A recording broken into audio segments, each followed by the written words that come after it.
માતાજી, જય રાજપૂતાના, જય ભવાની।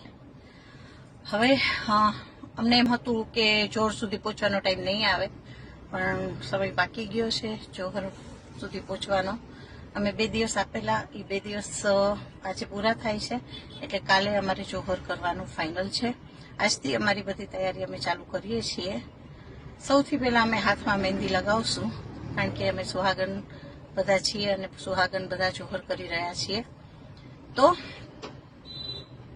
મોદીજીએ તો અમારું વિચાર્યું જ નહીં। અમને છેક સુધી આશા હતી કે મોદીજી કંઈક તો કરશે રાજપૂતો માટે, રાજપૂતાનીઓ માટે। એક પોલમપોલ હશે જેના હિસાબે મોદીજી દબાતા હશે રૂપાલાથી, કે કંઈક તો એવું હશે જેનાથી મોદીજી રૂપાલાને કહી નથી શકતા કે કાઢી નથી શકતા। તો ફાઇનલ છે, કાલે અમે જોહર કરવા જઈ રહ્યા છીએ। હવે બાકી શું થશે એના માટે થઈ જાઓ તૈયાર મોદીજી અને પાટીદાર ભાઈઓ, તમારો પણ ખૂબ ખૂબ આભાર કે તમે અત્યારે અમારા સપોર્ટમાં છો અને તમે અમારા જવતરિયા ભાઈ છો। એ કહીને તો તમે ખૂબ જ અમને ખુશ કર્યા છીએ કે તમારા જવતરિયા ભાઈ છે, પછી